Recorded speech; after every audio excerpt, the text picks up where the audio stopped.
The Rowlatt Satyagraha. In 1919, Gandhiji gave a call for a satyagraha against Rowlatt Act that the British had just passed. तो 1919 में गांधी जी ने सत्याग्रह के लिए एक तरीके से उसका आह्वान किया, उसका कॉल किया कि मतलब हम जो है वो सत्याग्रह स्टार्ट करेंगे इस रोलेट एक्ट के खिलाफ। ये जो रोलेट एक्ट है ये ब्रिटिशर्स ने पास किया था और वो हाल ही में मतलब 1919 में ही उस तरीके से पास किया था उन्होंने, और उस लॉ के खिलाफ, उस एक्ट के खिलाफ जो गांधी जी हैं उन्होंने सत्याग्रह स्टार्ट करने के लिए कहा था। The act curbed the fundamental rights such as the freedom of expression and strengthen the police powers. अब हुआ क्या, ये जो रोलेट एक्ट था इसमें था क्या कि इसमें लोगों का जो फंडामेंटल राइट हैं उनके ऊपर प्रतिबंध लगा दिए गए थे, कि मतलब लोगों का जो फंडामेंटल राइट्स हैं उन्हें खत्म कर दिया गया था, कि लोग जो है वो एक्सप्रेस नहीं कर पाएंगे अपने आप को, अपनी आवाज जो है वो नहीं उठा सकते। क्योंकि उस टाइम पे ये देखने को मिल रहा था कि जो ब्रिटिशर्स हैं उनके खिलाफ लोग जो है वो आवाज उठा रहे थे, उनका विरोध कर रहे थे। तो उस विरोध को खत्म करने के लिए, उनकी आवाज को दबाने के लिए उन लोगों ने ये रोलेट एक्ट जो है वो लाया था।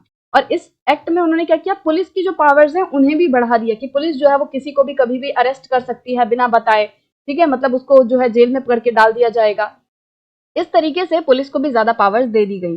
महात्मा Gandhi, Mohammad Ali Jinnah and others felt that the government had no right to restrict people's basic freedoms. तो बहुत सारे ऐसे लीडर्स जैसे महात्मा गांधी हो गए, मोहम्मद अली जिन्ना हो गए, इन लोगों को क्या लगा कि गवर्नमेंट जो है उसको कोई अधिकार नहीं है कि वो लोगों के बेसिक फ्रीडम राइट्स को रिस्ट्रिक्ट कर सके, उन पर रोक लगा सके। They criticise the act as devilish and tyrannical. तो इन लोगों ने क्या किया, लीडर्स ने इस एक्ट को क्रिटिसाइज किया और क्या बोला कि ये जो एक्ट है वो डेविलिश है, मतलब एक तरीके से शैतानी वाले हैं, कि जैसे एक राक्षस काम करता है ना, ये वैसे काम है। और टायरेनिकल मतलब एक तरीके से अत्याचारी है, अत्याचार वाला काम है ये। लोगों के ऊपर एक तरीके से अत्याचार ही हो रहा है जब वो अपनी आवाज को नहीं उठा पाएंगे, right. So Gandhi ji asked the Indian people to observe 6 April 1919 as a day of non-violent opposition to this act, as a day of humiliation and prayer and हड़ताल।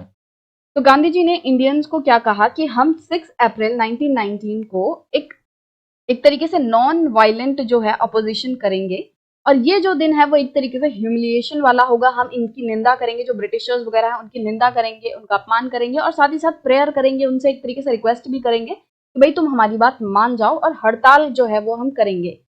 सत्याग्रह Sabhas were set up to launch the movement. तो अब इस movement को launch करने के लिए बहुत सारी सत्याग्रह सभाज जो हैं वो हुई, ताकि पूरा सब कुछ जो है वो डिसाइड किया जा सके किस तरीके से हम मूवमेंट करेंगे, कहाँ पे करेंगे। तो ये सब के लिए काफी सारी सभाज हुई। The Rolette Satyagraha turned out to be the first all India struggle against the British government, although it was largely restricted to cities. तो ये जो रोलेट सत्याग्रह था ना, जिसमें कि एक तरीके से गांधी जी ने सबको कॉल किया था कि हम 6 अप्रैल 1919 में 19 को क्या करेंगे, हम ब्रिटिशर्स के खिलाफ एक नॉन वायलेंट जो है वो मूवमेंट चलाएंगे। तो अब ये जो रोलेट सत्याग्रह है ये एक तरीके से पहला ऐसा ऑल इंडिया स्ट्रगल बना जो कि ब्रिटिश गवर्नमेंट के खिलाफ हुआ था। बट ये देखा गया कि जो सत्याग्रह है वो ज्यादातर सिटीज वगैरह में ही देखने मिला था, मतलब कि देश की जो बड़ी बड़ी सिटीज वगैरह थी उनमें ये जो सत्याग्रह है वो एक्टिव ज्यादा था। In April 1919, there was a number of demonstrations and hartals in the country and the government used brutal measures to suppress them. तो 1919 में ऐसी बहुत सारे डेमोन्स्ट्रेशंस हुए, हड़ताल हुई, जिनमें कि लोग जो है वो गवर्नमेंट के खिलाफ आवाज उठा रहे थे। बट इस आवाज को दबाने के लिए गवर्नमेंट ने भी क्या किया, बहुत सारे ब्रूटल मेजर्स जो एक तरीके से बहुत ज्यादा अत्याचार किया, बहुत ज्यादा क्रूर जो है वो मेजर्स लिए लोगों की आवाज को कम करने के लिए, दबाने के लिए। The Jallianwala Bagh atrocities inflicted by General Dyer in Amritsar on Baisakhi Day, 13 April, were a part of this repression.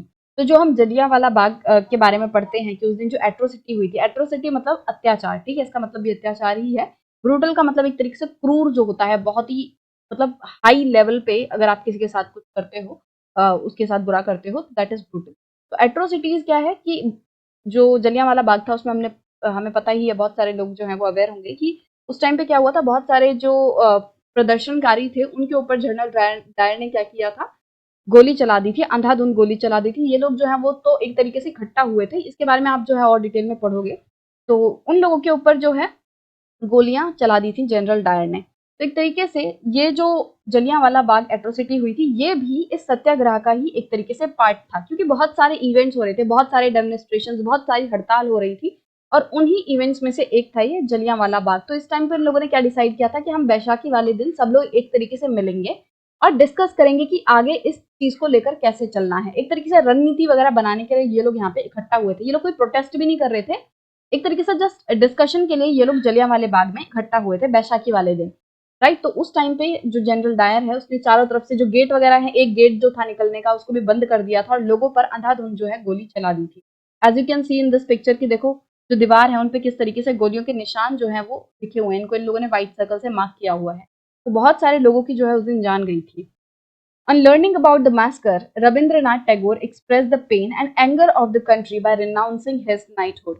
अब जब रविंद्रनाथ टैगोर जी को ये पता चला कि इस तरीके से जलियांवाले बाग में जनरल डायर ने लोगों के ऊपर इस तरीके से गोली चला दी है और लोग बहुत सारे लोग जो है वो मर गए हैं, उसकी एक तरीके से शहीद हो गए हैं, उसकी वजह से क्या हुआ, रविंद्रनाथ टैगोर जी ने पूरे देश का जो गुस्सा है उसको व्यक्त करते हुए क्या किया, अपना जो नाइटहुड है उसको रिनाउंस कर दिया। रिनाउंस करना मतलब एक तरीके से त्याग देना। तो नाइटहुड क्या है, an honour granted by British crown for exceptional personal achievement of public service. तो ये जो नाइटहुड की उपाधि एक तरीके से ये ब्रिटिश क्राउन मतलब ब्रिटिश का जो राजा है रानी है वो देता है किसी भी पर्सन को उसकी पर्सनल अचीवमेंट के लिए या पब्लिक पब्लिक सर्विस के लिए, कि उसने जनता के लिए कुछ अच्छा किया है या फिर वैसे ही कोई बहुत बड़ा काम किया है, तो उसके लिए ब्रिटिश क्राउन जो है राजा रानी जो भी है वो इनको नाइटहुड की उपाधि देता है। तो रविंद्रनाथ टैगोर जी ने अपना गुस्सा और पूरे देश का गुस्सा व्यक्त करते हुए क्या किया कि ये जो इन्हें नाइटहुड की उपाधि मिली थी उसको त्याग दिया। उसको कहा कि भाई मैं ये जो नाइटहुड की उपाधि तुमने दी है मैं इसको त्यागता हूँ, मैं इसको वापस करता हूँ। जैसे आपको कोई प्राइज मिल जाए और आप किसी चीज से गुस्सा होकर अपना जो प्राइज है वो वापस दे दो टीचर्स को कि भाई मेरे को नहीं चाहिए, है ना। तो कुछ उस तरीके से उन्होंने अपना जो है गुस्सा व्यक्त किया और ये जो है एक बहुत बड़ी बात थी क्योंकि कोई अपनी इस तरीके से किसी को सम्मान मिला है और वो उसको वापस कर रहा है। During the Rowlatt satyagraha the participants tried to ensure that Hindus and Muslims were united in the fight against British rule.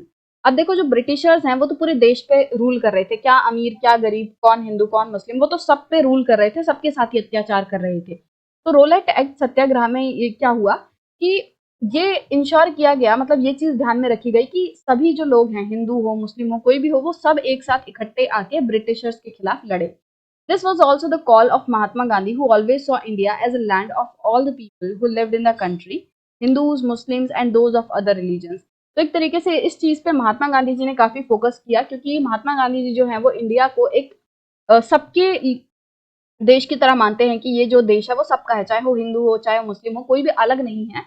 तो एक ऐसे देश को मानते थे जो इंडिया को एक ऐसा देश मानते थे जो कि land of all the people है, कि मतलब सभी लोगों की ये जमीन है, चाहे वो हिंदू हो मुस्लिम हो चाहे कोई भी रिलीजन का हो। तो आज भी आप देखोगे कि हमारे देश में हर धर्म के लगभग जो लोग हैं, मतलब बहुत सारे धर्म के लोग हमें देखने मिलते हैं, राइट। तो इस तरीके से महात्मा गांधी जी ने एक तरीके से लोगों को प्रेरित किया कि सभी जो लोग हैं चाहे कोई भी धर्म के हों वो सब इकट्ठा हों और ब्रिटिशर्स के खिलाफ आवाज उठाएं। ही वॉज कीन that Hindus and Muslim support each other in any just cause. तो वो ये चाहते थे कि हिंदूज और मुस्लिम जो है वो एक दूसरे को सपोर्ट करें किसी भी अच्छे कारण के लिए, मतलब कि ये तो एक अच्छा ही कारण है ना, मतलब दोनों के ही भले के लिए जो लोग हैं वो आपस में मिले और ब्रिटिशर्स के खिलाफ जो है वो लड़ाई लड़े। तो इस तरीके से जो लीडर्स हैं उन्होंने लोगों को एक तरीके से प्रेरित किया, उनको रिक्वेस्ट की कि सभी लोग जो हैं ये अपनी जो मतभेद हैं इनको हटा दें और सभी लोग इकट्ठा होकर ब्रिटिशर्स के खिलाफ लड़ें।